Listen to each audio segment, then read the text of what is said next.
बिस्मिल्लाहिर्रहमानिर्रहीम। अस्सलाम वालेकुम। उम्मीद करती हैं आप सब खैरियत से होंगे। तो नाज़रीन, आज मैं आपके साथ एक बहुत ही ज़बरदस्त रेसिपी शेयर कर रही हूँ। जैसा कि आप जानते हैं सर्दियों का मौसम है, तो ऐसे मौसम में आज मैं आपके साथ मछली पकाने की रेसिपी शेयर करूँगी, जो कि बहुत ही जल्दी और मज़ेदार बन के रेडी हो जाती है। तो सबसे पहले मैंने एक खूबसूरत पैन लिया है, उसमें 1 कप ऑयल ऐड कर दिया। ऑयल को मैंने हल्का सा गर्म होने के लिए रख दिया है और उसमें मैंने 3 अदद बड़े साइज़ के प्याज ले लिए हैं, जिन्हें बारीक कट करके गर्म ऑयल में ऐड कर दिया है। अब हम प्याज को थोड़ी देर के लिए सौते होने के लिए रख देंगे।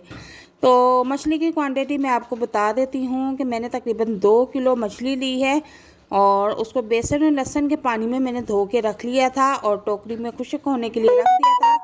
तो जनाब, प्याज हमारे सौते हो चुके हैं, तो उसमें मैं 1 चम्मच लहसुन पेस्ट और 1 चम्मच अदरक पेस्ट ऐड कर रही हूँ। और इनको ऐड करने के बाद मैं इनको प्याज के साथ अच्छी तरह से फ्राई कर लूँगी। और इतना फ्राई करना है कि ये ब्राउन हो जाए। और नमक मिर्च का हिसाब आपने अपने टेस्ट के मुताबिक रखना है। तो चूल्हे का फ्लेम आपने नॉर्मल रखना है। तो लहसुन अदरक अच्छी तरह से फ्राई हो रहे हैं और इसमें जो जो चीज़ हमें चाहिए मैं साथ साथ आपको बताती जाऊंगी और उसकी क्वांटिटी भी बताती जाऊंगी। पानी का छींटा लगा लगा के हमने इस मसाले को फ्राई करना है।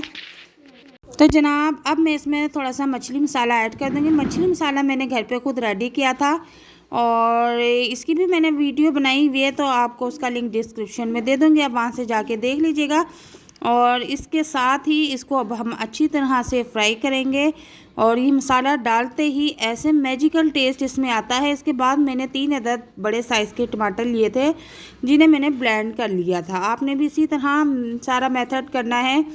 अब हम इसको फुल फ्लेम पर अच्छी तरह से फ्राई कर लेंगे। तो जनाब, मसाला अच्छी तरह से मैंने फ्राई कर लिया है और अब मैं इसमें मछली को ऐड कर दूंगी। मछली मैंने आपको पहले भी बताया है कि मैंने लहसुन और बेसन के पानी में अच्छी तरह से धो के रख ली थी, ताकि उसकी एक जो मखसूस स्मेल आती है वो ख़त्म हो जाए। वो ख़त्म हो चुकी है। तो मछली को हम फ्राई नहीं करेंगे, बगैर फ्राई किए हुए हम डायरेक्ट मसाले में ऐड कर देंगे। इस तरह आपने एक एक पीस करके मसाले में रख देना है और इनको 5 मिनट के लिए मसाले में फ्राई करेंगे। और फ्राई करते हुए हल्का हाथ आपने रखना है, ज़्यादा ज़ोर से आपने चम्मच नहीं चलाना, वरना मछली टूटने का डर है। तो 5 मिनट के लिए हम फुल फ्लेम पर इसको फ्राई कर लेंगे। फ्राई करने के बाद मैं इसको लो फ्लेम पे पकाऊंगी। तो जनाब, मछली फ्राई करते हुए मुझे तकरीबन 6 से 7 मिनट हो चुके हैं और हल्के हाथ से मैंने इसे फ्राई किया है। नमक मिर्च टेस्ट आप देख लें, थोड़ा सा पानी का छट्टा हल्का सा लगा के अब मैं इसे तकरीबन 5 से 7 मिनट के लिए कवर कर दूंगी और 5 से 7 मिनट के बाद मैं इसे दोबारा रीओपन करूंगी।